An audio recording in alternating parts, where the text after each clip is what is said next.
بسم اللہ الرحمن الرحیم۔ یہ ریڈیو قطر ہے۔ اب آپ محمود احمد سے خبریں سنیے۔ ابتدا میں پیش خدمت ہیں اہم خبروں کی سرخیاں۔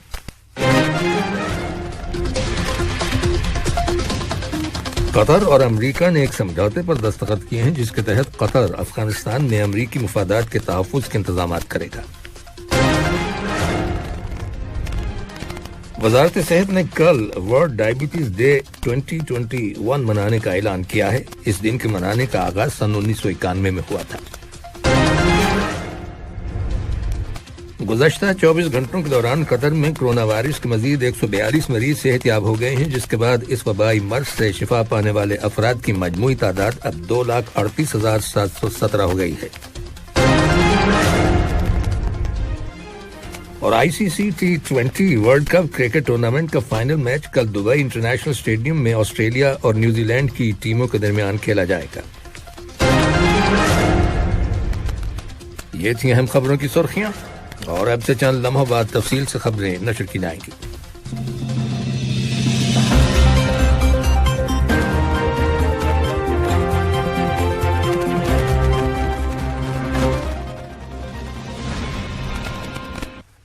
لیجیے آپ تفصیل سے خبریں سنیے۔ قطر اور امریکہ کے درمیان چوتھے سالانہ اسٹریٹجک مذاکرات واشنگٹن میں جاری ہیں۔ ان مذاکرات میں قطر کے وفد کی قیادت نائب وزیر اعظم اور وزیر خارجہ شیخ محمد بن عبد الرحمن آل ثانی، جبکہ امریکی وفد کی قیادت وزیر خارجہ ٹونی بلنکن کر رہے ہیں۔ مذاکرات میں علاقائی استحکام، دفاعی تعاون، خارجہ امور، پبلک ہیلتھ، اقتصادیات، دہشت گردی اور انسانی اسمگلنگ کی روک تھام، انسانی حقوق، انسانی امداد، ماحولیات میں تبدیلی اور تعلیم اور ثقافت کے شعبوں سے متعلق مشترکہ دلچسپی کے امور شامل ہیں۔ نائب وزیر اعظم اور وزیر خارجہ شیخ محمد بن عبد الرحمن آل ثانی نے ان اسٹریٹجک مذاکرات کو ایک اہم سنگ میل قرار دیا ہے۔ انہوں نے کہا کہ دونوں ممالک دفاع اور سیکیورٹی، تعلیم، انرجی اور سرمایہ کاری کے شعبوں میں پارٹنرز ہیں۔ دونوں وزراء خارجہ نے ایک مشترکہ پریس کانفرنس سے خطاب کیا۔ نائب وزیر اعظم اور وزیر خارجہ نے کہا کہ قطر امریکہ کے ساتھ مسلسل مشاورت کا سلسلہ جاری رکھے ہوئے ہے۔ انہوں نے کہا کہ دونوں ممالک افغان عوام کی ضروریات کو پورا کرنے اور انہیں تشدد سے بچانے کی اہمیت پر متفق ہیں۔ نائب وزیر اعظم اور وزیر خارجہ نے افغانستان کو اس کے حال پر چھوڑ دینے کے خلاف خبردار کرتے ہوئے کہا کہ آئسولیشن یعنی تنہائی مسئلے کا کوئی حل نہیں۔ انہوں نے کہا کہ ایسا کرنا بہت بڑی حماقت ہوگی، جبکہ شرکت و تعاون ہی آگے بڑھنے کا راستہ ہے۔ نائب وزیر اعظم اور وزیر خارجہ نے مزید کہا کہ قطر اور امریکہ کے درمیان اکنامک پارٹنرشپ کے تحت قطر نے امریکہ کی اکانومی میں کئی بلین ڈالرز انویسٹ کیے ہیں۔ اس سرمایہ کاری سے امریکہ کے اندر ہزاروں کی تعداد میں جابز کریٹ ہوئی ہیں۔ انہوں نے کہا کہ سرمایہ کاری اور تجارت کے شعبوں میں قطری انویسٹمنٹ 200 بلین ڈالر سے تجاوز کر گئی ہے۔ قطر اور امریکہ نے ایک سمجھوتے پر دستخط کیے ہیں جس کے تحت قطر افغانستان میں امریکہ کے مفادات کے تحفظ کے انتظامات کرے گا۔ اس کے علاوہ دونوں ملکوں نے افغانستان میں خطرے سے 2-4 افراد کی عارضی میزبانی میں تعاون سے متعلق مفاہمت کی یادداشت MOU اور سفری ویزوں سے متعلق معلومات کے تبادلے کے ایک معاہدے پر دستخط کیے ہیں۔ اس معاہدے کی روح سے قطر کابل میں اپنے سفارت خانے میں امریکی مفادات کا ایک سیکشن قائم کرے گا تاکہ قونصل خانے کی چند خدمات فراہم کی جا سکیں اور افغانستان میں امریکی سفارتی تنصیبات اور سیکیورٹی کی نگرانی کی جا سکے۔ یاد رہے کہ قطر نے کئی برسوں تک طالبان اور امریکہ کے درمیان مذاکرات کے دوران ایک کلیدی کردار ادا کیا ہے اور افغانستان سے امریکی شہریوں اور دیگر افراد کے قطر کی وزارت اوقاف اور اسلامی امور کے محکمہ حج اور عمرہ نے عازمین حج کی رجسٹریشن کے لیے ایک نیا آن لائن سسٹم شروع کیا ہے جس کے ذریعے ہر حاجی کو رجسٹر کرنے اور اس کا ڈیٹا اپلوڈ کرنے اور دفتر اور حجاج کے درمیان ایگریمنٹ کرنے کی اجازت دی جائے گی۔ محکمہ حج اور عمرہ نے تصدیق کی ہے کہ اس نئے سسٹم کے ذریعے قطر کے عازمین کے اعداد و شمار فراہم کرنے کے علاوہ کسی بھی شکایت کی صورت میں حج اور عمرہ دفتر اور عازمین کے درمیان ایگریمنٹس کا جائزہ لینے میں مدد ملے گی۔ وزارت کمیونیکیشنز اور انفارمیشن ٹیکنالوجی رواں ماہ نومبر میں ورچوئل ویبینار کا سلسلہ شروع کر رہی ہے جو فروری 2022 تک جاری رہے گا۔ ان ویبینارز میں جدید ترین ٹیکنالوجی، ریسرچز اور ای کامرس سے متعلق معلومات کو ہائی لائٹ کیا جائے گا۔ قطر نے انڈیا GCC بزنس کانفرنس میں شرکت کی ہے، جس کا اہتمام انڈین ایوان صنعت و تجارت نے دبئی میں ایکسپو 2020 میں انڈیا کے پیویلین میں کیا تھا۔ اس کانفرنس میں قطر کی شرکت اس بات کا ثبوت ہے کہ قطر انڈیا کے ساتھ سرمایہ کاری، تجارت اور صنعت کے شعبوں میں تعاون کو فروغ دینے کا خواہش مند ہے۔ یہ خبریں ریڈیو قطر سے نشر کی جا رہی ہیں۔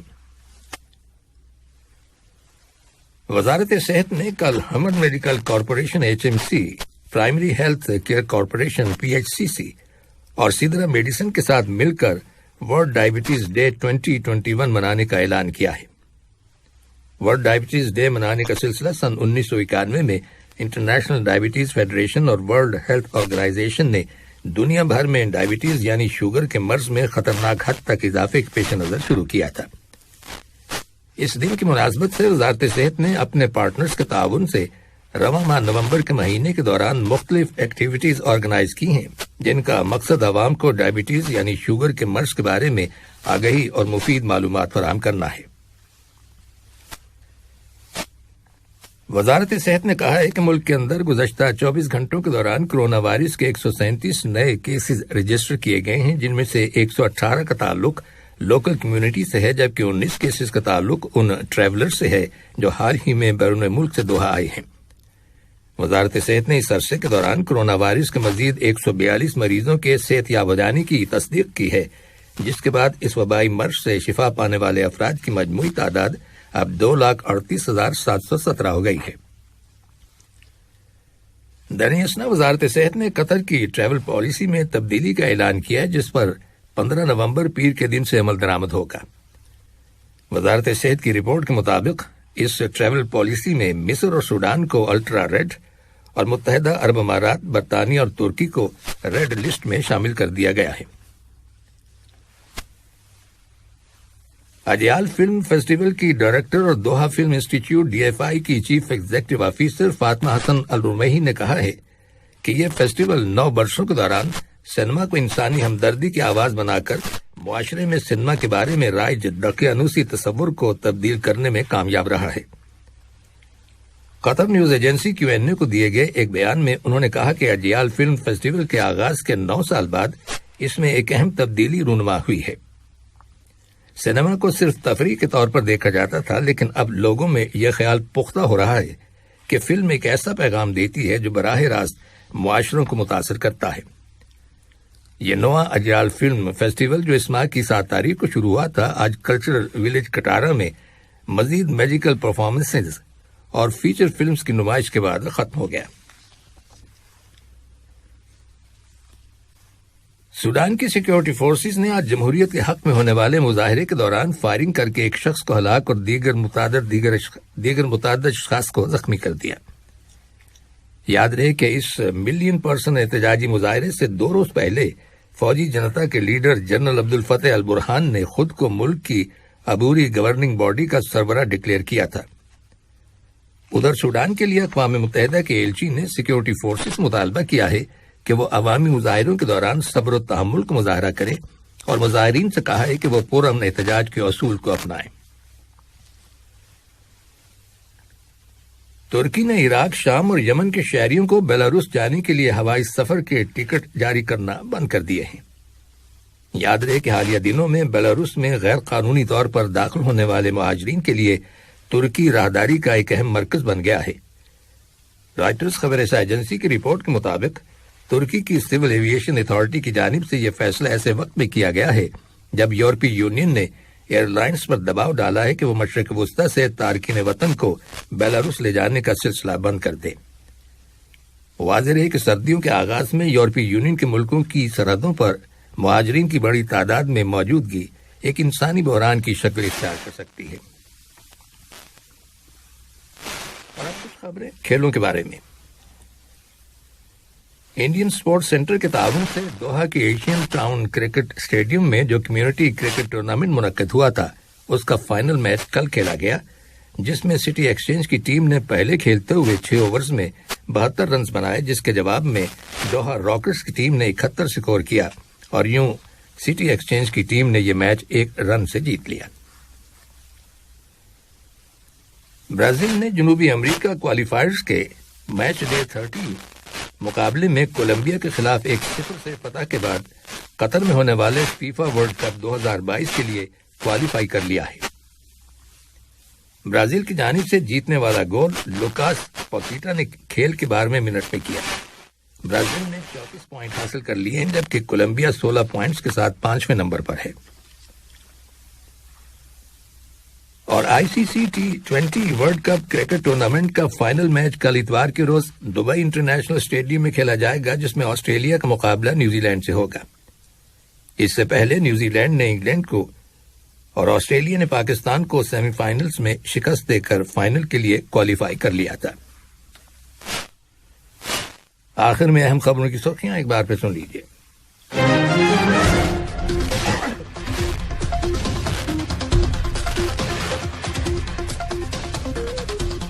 قطر اور امریکہ نے ایک سمجھوتے پر دستخط کیے ہیں، جس کے تحت قطر افغانستان میں امریکی مفادات کے تحفظ کے انتظامات کرے گا۔ وزارت صحت نے کل ورلڈ ڈائبٹیز ڈے 2021 منانے کا اعلان کیا ہے۔ اس دن کے منانے کا آغاز سن 1991 میں ہوا تھا۔ گزشتہ 24 گھنٹوں کے دوران قطر میں کرونا وائرس کے مزید 142 مریض صحتیاب ہو گئے ہیں، جس کے بعد اس وبائی مرض سے شفا پانے والے افراد کی مجموعی تعداد اب 2,38,717 ہو گئی ہے۔ اور آئی سی سی T20 world cup cricket tournament کا فائنل میچ کل دبئی انٹرنیشنل اسٹیڈیم میں آسٹریلیا اور نیوزی لینڈ کی ٹیموں کے درمیان کھیلا جائے گا۔ ریڈیو قطر سے خبروں کا آج کا دوسرا بلیٹن ختم ہوا۔